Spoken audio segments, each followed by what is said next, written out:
Shri Venkateswara gold తాకట్టులో ఉన్న మీ బంగారాన్ని విడిపించి కొనబడును.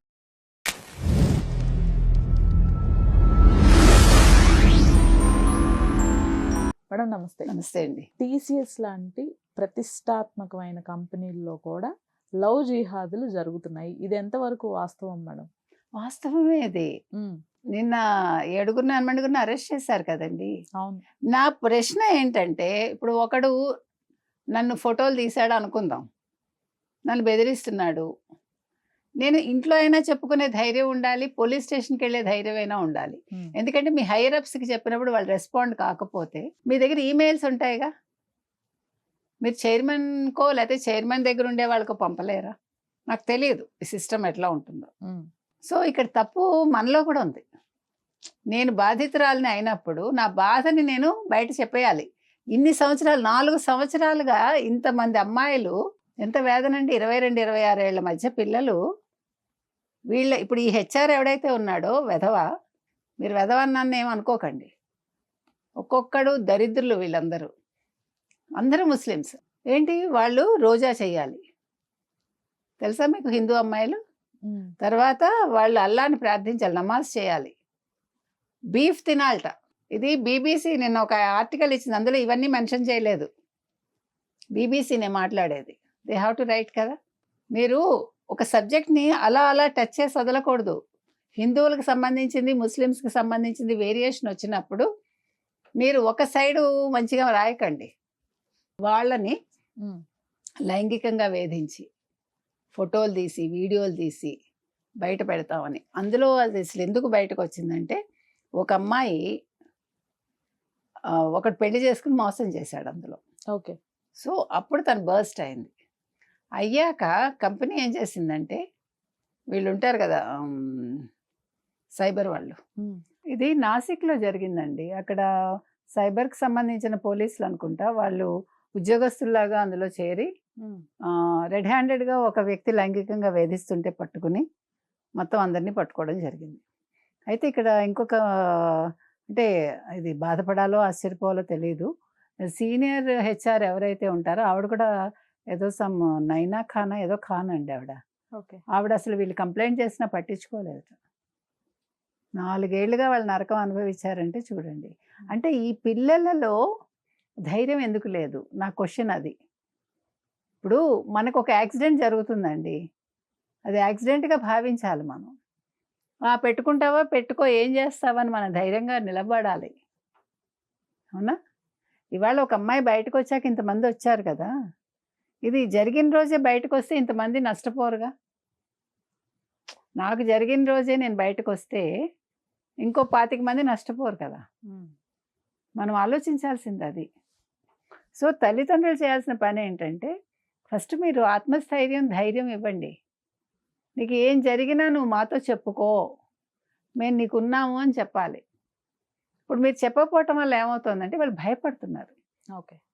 సాధారణంగా తల్లిదండ్రులు ఏమంటారు, ఇలాంటివి ఏదైనా చెప్పగానే, తప్పని చేసావు, ముందు నలుగురికి తెలవడానికి వీల్లేదు, బంధువుల్లో తెలిస్తే మన పరువు పోతుంది, ఇవి మాట్లాడతాం మనం. అది కాదు.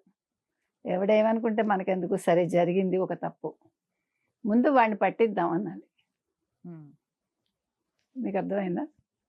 మనం నేర్పించాల్సింది పిల్లలకు అది. పిల్లలు ఏదైనా మనతోటి మనసు విప్పి చెప్పుకునేలాగా మన నడత ఉండాలి.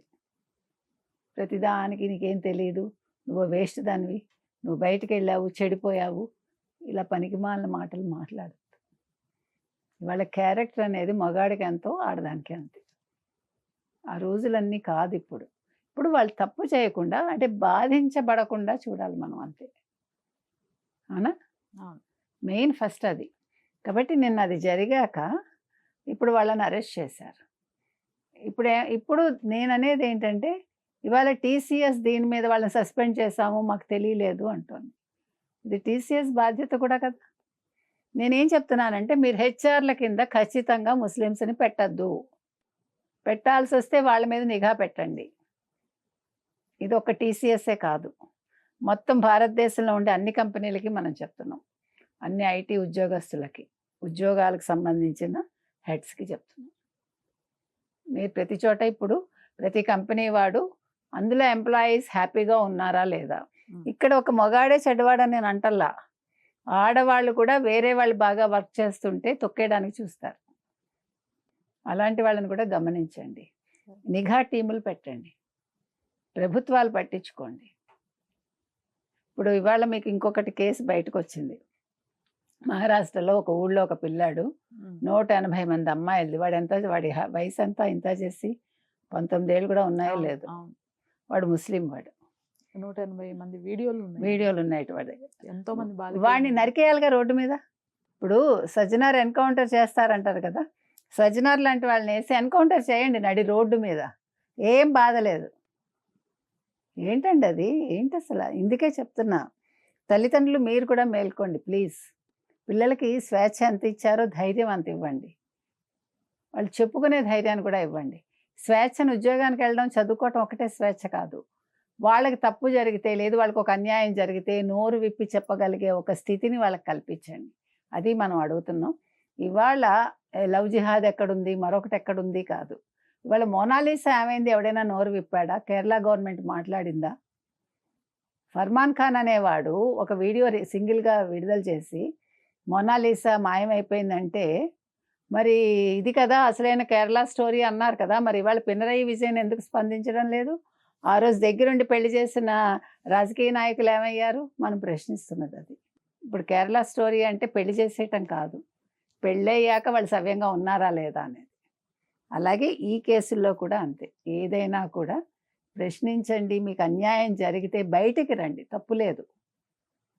ఎవడు మిమ్మల్ని చూసేది? ఏమండి ఇవాళ విష్ణుప్రియ లాంటి వాళ్ళ స్కిన్ షో చేసి సబ్స్క్రైబర్స్ని పెట్టుకుంటే తప్పులేంది?